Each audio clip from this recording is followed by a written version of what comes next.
Добрый день, меня зовут Оксана Васько, я практикующий психолог, преподаватель Института практической психологии МАТОН, бизнес-тренер и супервизор профессиональной психотерапевтической лиги.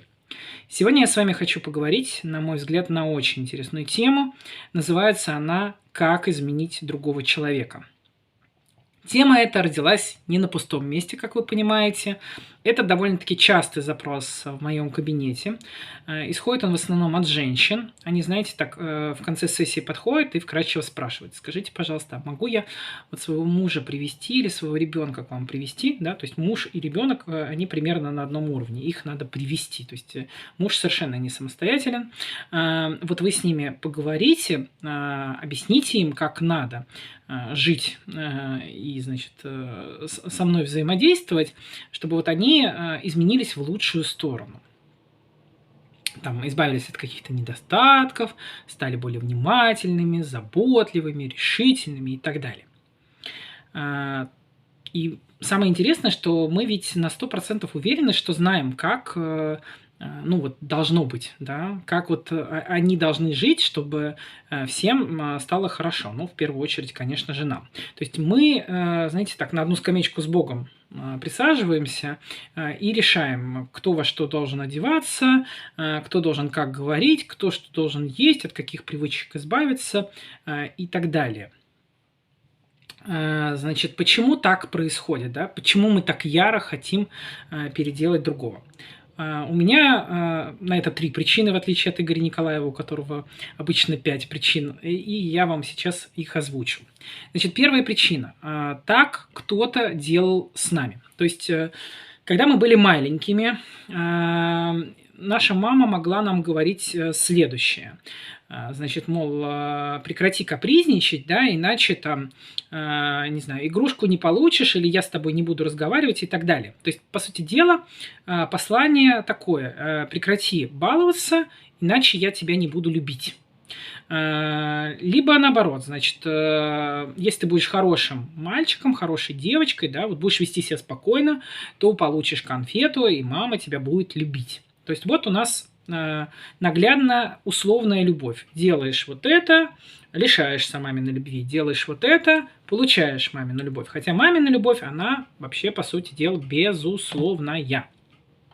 Но маленький ребенок, у него нет возможности анализа, да, у него там не созрели еще необходимые лобные доли, поэтому он принимает все, что говорится родителям, за чистую монету. Ну и, соответственно, если у нас такая модель отношений в детстве сформирована, то мы ее автоматически переносим во взрослую жизнь. У нас же нет ничего другого.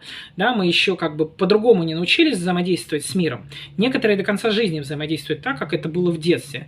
Некоторые там идут к психологу, не знаю, ездят на какие-то ретриты, читают книжки, да, и как-то себя переиначивают, отбрасывают там какие-то невалидные детские установки, да, и формируют свои собственные. Ну и раз я говорю, с нами делали так в детстве, то и мы теперь делаем так с другим человеком. То есть мы ему говорим: вот если ты придешь там домой немножко выпивший, я вот не буду с тобой, значит, спать в одной кровати. Ты будешь спать на диване. Вот будешь трезвенником, тогда добро пожаловать, значит, в ложе. В чистом виде, да, такая условная любовь. Я тебя люблю только когда ты соответствуешь моим представлениям. То есть, когда ты помещаешься вот в это мое прокрустово ложе. Значит, второй момент. Почему мы так делаем, почему мы хотим, чтобы другие люди изменились? Мы таким образом контролируем жизнь другого человека. Некоторым людям очень важно все контролировать, потому что они таким образом нейтрализуют свою тревогу. То есть у них какая-то очень сильная тревога. Она может быть абсолютно там, бог знает с чем связано, от того, что он родился тревожным, потому что у него родители были тревожные, или у него была какая-то травма, он теперь тревожный, или это какая-то ситуативная тревога, или там экзистенциальная тревога. То есть тревог на самом деле бесчисленное множество. Разбираться там сейчас в этом видео с этим смысла нет. Если будет желание, там, поставьте плюсик в комментариях, я сниму о тревоге отдельное видение. Ну, в общем, короче, есть у женщины тревога, и тогда она начинает все контролировать, включая там своего партнера, своих родителей, своего ребенка. То есть она таким образом сообщает: со мной все окей, а вот с тобой что-то не в порядке. И вот надо обязательно, чтобы я свою руку приложила к твоей жизни, и тогда ты тоже будешь окей. То есть делай, как я тебе говорю, и все будет хорошо. То есть на самом деле такое поведение – это спасательство, да, в чистом виде. Значит, у нас в психологии по этому поводу есть шутка «догнать и причинить помощь». То есть мы желаем изменить жизнь другого человека без его на то согласия. Да? Он нас об этом не просил, а мы уже, значит, бежим его спасать. Ну и еще один вопрос, который бы я хотела задать к этому пункту. Если с этим человеком все не в порядке, зачем вы находитесь с ним? Что это такое с вами происходит? То есть человек какой-то ненормальный, да, а вы теперь, вот, значит, должны это терпеть. Ну хорошо, ладно, это ваш ребенок, вы вынуждены, но если, допустим, это ваш партнер, не нравится этот партнер, не соответствует он вашим представлениям о жизни и любви, расставайтесь. Нет, вы как бы сидите с ним, да, и докапываетесь до него. Я исхожу из такой парадигмы, что все люди эгоистичны очень, и все, что они делают для другого, они на самом деле делают для себя, они имеют какую-то там так называемую вторичную выгоду. Например, когда я другому говорю, что он не окей, рассказываю ему, как ему надо жить, да, я в этот момент имею возможность возвыситься над этим человеком, то есть стать больше, стать шире, стать значимее, по факту обрести над ним власть. Либо я могу переложить свои личные неудачи на этого человека. Из серии «Я несчастна, и за собой не ухаживаю должным образом, потому что мой муж недостаточно зарабатывает». Но ведь это же ее выбор жить с этим мужчиной, да? И она выбирает не менять ситуацию, да? Она выбирает лишь об этом говорить. То есть она выбирает править кого-то, а не себя или свое отношение к этой ситуации. И третья причина, да, это неудовлетворенность своей жизнью. То есть часто причина, по которой мы хотим поменять других людей, она кроется, по сути дела, в собственном неудовольствии, да, неудовлетворенностью своей жизни. То есть мы можем наблюдать, как другой как-то там достигает успеха, счастья, просто партнер более расслабленный, чем мы. И у нас в этот момент возникает зависть, да, мы хотим иметь то же самое. Но признаться нам в этом бывает совсем непросто.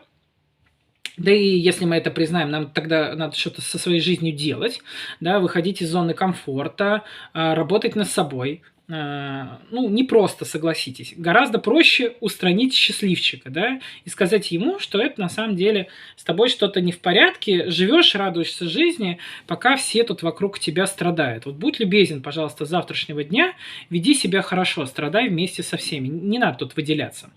По сути дела, это, да, вот эта вот психологическая защита, моя любимая проекция, про которую я очень много и часто говорю в своих видео, да, это перенос своего внутреннего состояния вовне. Из серии «Я понимаю, что мне надо меняться, но я не хочу меняться или не хочу этого признавать».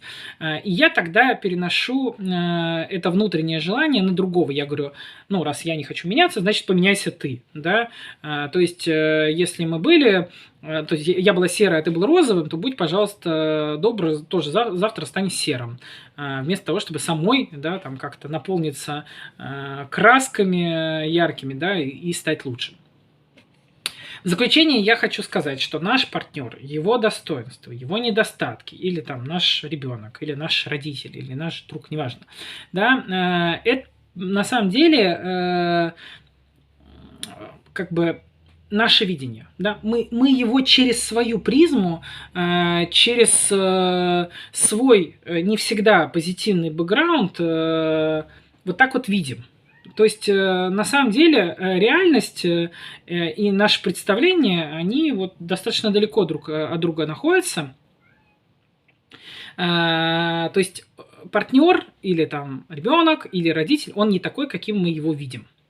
И если вы хотите менять своего партнера, да, то меняйтесь сами, меняйте свое отношение, и тогда вы увидите, что ваш партнер тоже поменялся. Потому что ваша призма изменится, и вы начнете через новую призму видеть ваши отношения и вашего близкого человека совершенно иначе. На этом, пожалуй, все. Буду рада вашим комментариям. Сталкивались ли вы в жизни с тем, что вас кто-то менял, или вы усиленно пытались поменять кого-то, или до сих пор этим занимаетесь, этой неблагодарной работой, да, пытаетесь спасти мир от этих ужасных людишек.